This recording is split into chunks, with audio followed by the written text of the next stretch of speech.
Hey everybody, it's your girl Angie. Welcome back to Kiss My Cheeks TV. It is time for the weekend in reality. I know y'all like girls already a whole another weekend. Forgive me, last weekend I was in Chicago. It was my mom's 70th birthday celebration and we spent the weekend there. And then I get back to Memphis this week. It's year-end close at work. If you aren't familiar with year-end, a fiscal year close, it is a nightmare, but it's a part of my accounting world. I signed up for it. That's what I do. It happens once a year, so it is what it is. My voice is a little bit raspy because I had a cold last night and I have orange juice. So it is what it is. Let's jump into Love and Marriage Huntsville. I will be back on time. I feel like my camera is ghosting and moving. I will be back on time this week because I'm in town. It's closed. I'll be working all weekend. So the the weekend reality reviews will be up Monday. But let's get last week's out the way so we can be consistent. The people are leaving Vegas. It's time to go back home. Everyone's having a little side conversation. It's this gonna be quick because it's not really anything new that happened. We're just rehashing everything from the trip because now it's time to go home. And I'm not about to make myself angry. My voice almost gone, and I got a ton of reviews to do today. So Kimmy and Tisha are up first. They're discussing, Marceau saying that he was depressed at dinner, and of course, Tisha confirmed that she ain't know nothing about this. Marceau ain't never told her nothing about being depressed anytime in the past. I don't mean to laugh at it, but as we go throughout the review, I got my little 2 cents I'm gonna throw out there. Tisha's again crying about Marcel working so hard and he needs therapy because she's tired of going on family vacations without her whole family. Girl, if your husband can make time to go to Vegas and not really celebrate your anniversary, but to hang out with his friends because he too macho to say I love you in front of his closest friends and family, if your husband can make time to do that, but can't make time to go on a family vacation with his kids and create memories with his actual family, red flag, red flag, red flag, girl. He been showing you red flags for so long, and it's at what point, Tisha, you say this later on in the episode, or no, you say it now that you just have to suck it up and let it pass and hope that it gets better. Girl, you've been married to this man for 15 years. If it ain't got better within 15 years, it ain't getting better. People don't just wake up and say, I'm going to change. You have to break the pattern for them, one, by leaving and letting them know, oh, if you really want me, you're going to do what you got to do to be with me. Or two, leaving and finding better for yourself, or just finding peace and happiness with yourself. But Tisha, I don't think you ever gonna leave Marceau because he has you where he wants you. He has your self-esteem low. He has your confidence low. He has you wanting and needing him. And he probably pays all the bills. So you probably ain't gonna go out there and start paying no bills. So he has you where he wants you, Tisha, and you're gonna have to do something drastic to get this man to change, i.e. leave. You're gonna have to do a mail, not a divorce, but maybe a separation, and let him know I can leave. Or you're gonna just be putting up with this for a long time. Kimmy makes a statement that, what does she say? When you married to a Scott, it comes with a compromise. What compromise? Because to me, I don't care who you married to, what the last name is. Marriage is a compromise. Nobody wants to just do what somebody else says do 100% of the time. Not when you grown. Now, Tisha, I don't know. It's something to be said when you ain't paying no bills. It's something to be said. But I don't want to throw that out there because I don't know who all watching. But some people choose not to pay bills, and they want to be in that lifestyle. But it's something about having your own. It's something about having your own and giving somebody the middle finger when you tired of their bullshit, and when you don't have your own and you don't have a job or some kind of income to be able to give somebody the deuces, you tend to put up with a little bit more compromise than somebody who can. like myself, give the deuces. Let's move on from Tisha, because a lot of people were like, they feel so bad for Tisha. And at one point I did. When I see Tisha cry them real tears, I do feel bad for her, but I ain't no therapist. I don't know what to tell you. I just want you to get out of it. Like, at what point do you stop crying? At what point do you value your happiness more than just saying you married? Because that's all you're doing right about now is just saying you married. Anyway, let's move on to, oh, it ain't really nothing to talk about. Tiffany and Destiny agree to go get their nails done and work out their issues. That's just a future scene they setting up. The gentlemen are eating steaks. Marceau said he ain't wasting no steak. Them steaks look good as hell. But they were just sitting over there talking about how they ain't never took off work like this before. And I want to know, I ain't in construction. You know, I do a little bit of accounting. I do a little bit of accounting. I used to do corporate accounting. Now I do government accounting. But, and like I said, like, year end, okay, no, you ain't taking off work. Matter of fact, this year I made it for my team. Nobody could take off work this year during year end because they weren't leaving me in the office by myself. But I mean, how much work is there for you to do? Like, you ain't at Black. You got Jalen over there running Black. Y'all ain't helping over there at Black.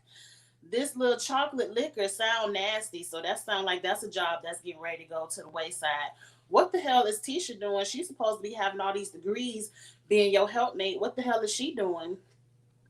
And then I don't want to say you do a little bit of construction. I believe you do very big construction projects, and I don't want to say little to diminish it, but people ain't out there building commercial properties 24/7. I believe at nighttime you off. So I don't understand how much work it is that they're out here doing. I don't know, but let's move on. Later on in the episode, Mel is in the house packing her bags. She ready to go because she said she tired of fighting with Martell. I'm tired of you fighting with Martell too, Mel. But what I don't understand is, on this Vegas trip, you started every argument you and Martell had. My eyes saw Melody starting every argument that you and Martell had. So I don't know how you tired of arguing when you starting all the arguments.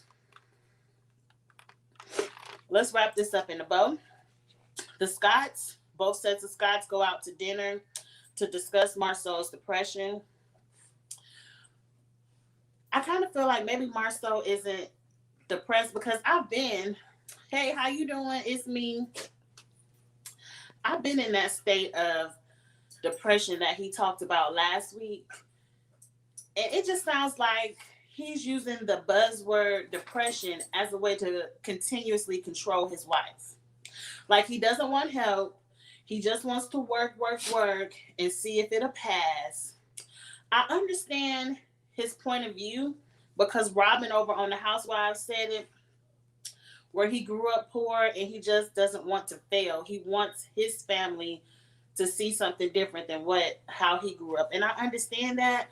But what pissed me off, your wife is trying to help you. She's trying to help get you counseling.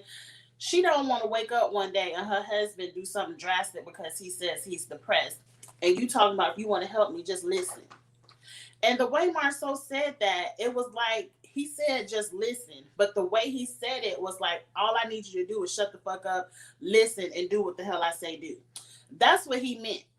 He's tired of you, Tisha, trying to be male, trying to be a career woman, trying to get all these degrees.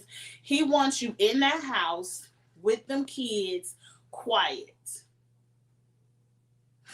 So I don't know what to tell you, Tisha. Kimmy threw out there that, sometimes he might not want to take you to counseling because you might be the problem. That could be a fact. And I think it is a fact, not that you're the problem, Tisha, but that this show is changing you. This show is opening your eyes to how backwards your husband's way of thinking is. And people are starting to read you on Twitter. They're starting to throw information out there to you. and you're starting to change. You want to have a podcast. You want to have a business. You want to have some degrees. Your husband doesn't want you to have that. And that's why he's depressed, because he's losing a hold of control on you. And that's why he's taking away his love, embarrassing you in front of people, because he wants you to shut up and just do what he say.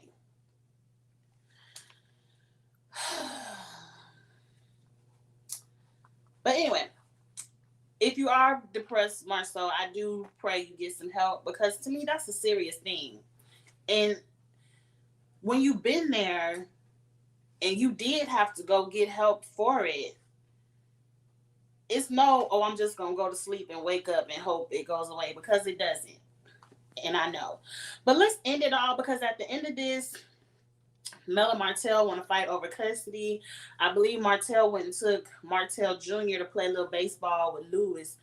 And he was telling Lewis about how Melody always got the kids with all these babysitters. And it's too many people influencing his children's life. And he made it seem like Mel had a little babysitter, 911, not 911, but 1-800 number. And just was calling random people over to the house. And so they get to the confrontation, and Melody was like, ain't no random babysitters. One of them was your cousin, your mama, and my brother. Like, family. If I got a speaking engagement, my kids can come to Atlanta with me and stay with my brother for a couple of hours. I don't care if they spent the night with your brother. Melody, when it's your week with them kids, you can have a babysitter. I can tell you right about now, in America, probably a good 90% of people utilize babysitters and daycares to watch their children while they work. Martell don't want them kids. He just wants another reason to argue. And he wants to fuck with you. And I feel like Martell was like, Melody fuck with me all Vegas. I'm about to come home and fuck with her. I'm about to push her buttons. You said you don't believe Martell is lying about everything. I don't either. I don't think Melody was cheating. I don't think she was like a. I think Martell says some stuff to cut her. But do I think Mel is innocent? No. I think Melody pushes his buttons. She starts a lot of shit with him. I think she does a lot of this shit for the TV show. Because most people, when they divorce and you have all of this, I really want to be on TV with your ass. The last thing I want to do is raise my blood pressure every time I come to work to argue with my ex-husband. I think Melody does a lot of stuff and says a lot of stuff because she wants to create a good TV show. But this leads into the point of the header of my video. It's time to franchise. It's time. Huntsville is no longer about love and marriage. It's about Melody and Martell's divorce and them fighting in the bullshit. We getting ready to see a Tisha and Marceau divorce if Tisha ever get her head straight. It's no longer about the love and the marriage of the couples. It's just arguing about the same bullshit. So it's time for y'all to venture out into some new cities, Mel. Still get your little executive producer coins, but let's try Love and Marriage Birmingham or Mobile or Montgomery. I went to school in Montgomery, so it's a lot of married couples I know out there in Montgomery. Why don't we start to franchise? Because Huntsville ain't it no more. You said Martell don't want the kids, he want the child support. I don't even think Martell wants the child support. Martell just wanted to argue with Melody, and he knew bringing up them children is gonna get Melody to fight back, to play with him on TV. That's all Martell wanted. Martell don't want them kids. He don't want the child support. I don't think any amount of child support is gonna make Martell want to be a full-time dad.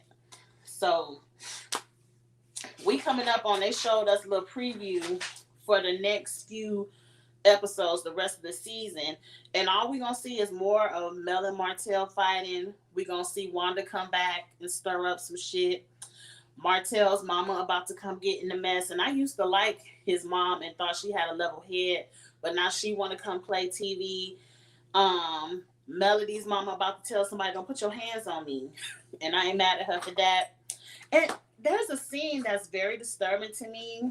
And whenever we see it, I'm going to be looking at Mel and Martell sideways, mostly Melody, with a little baby, not the baby, but the middle girl. Says something about, Daddy, I saw you go in the hotel with some woman. This girl can't be no more than 4 or 5. And at the time, she probably saw her daddy going to the hotel. She could have been 3 or 4. 3 and 4-year-olds, one, they ain't looking out the car window recognizing hotels. And if they do see their daddy go into a building, they'll be like, Mom, there go Dad. They ain't got that mental capabilities of saying, there go my daddy with another woman, and they going into a hotel. They ain't seeing all that. So if it did happen, I know Melody put it in, just put it out there that there go your daddy over there with a whole, like, I'm sure Melody says something for their brain to register and click all of that to come together for her to say that statement. And the way it rolled out of her tongue on this TV show, it looked like Melody gave that girl some cue cards and say, here, we about to meet your daddy in the park, say this. And I don't like it. I did not like that scene. I'm not going to, that's why it's time to, you doing more damage than just wait. Right now they little. You're doing more damage with these children the way y'all playing with them on this TV show and got all your business in the streets in their face. Pump your brakes, Holtz. Pump your brakes. Go ahead and go down to Montgomery and put some other people's business in the streets and maybe take a back seat on yours. But that is sad. It's very sad. I don't want to see that scene. I really don't. And I hope that little preview, that little snippet goes in a totally different direction than what I'm thinking. But that little snippet that I saw kind of pissed me off. And I said, it's time for y'all to let the TV show go. For the children's sake. But that's the end of my review. I got a lot of reviews coming up, and I need to try to save my voice. At 4:30, I'm going to be live with Real Housewives of Potomac. So meet me back here in about 12 minutes. And thank you all for watching. Definitely get in the comments and let me know what you thought about this past week's episode. And again, I'll be back Monday for this current week's episode. So I will see you all later. Bye.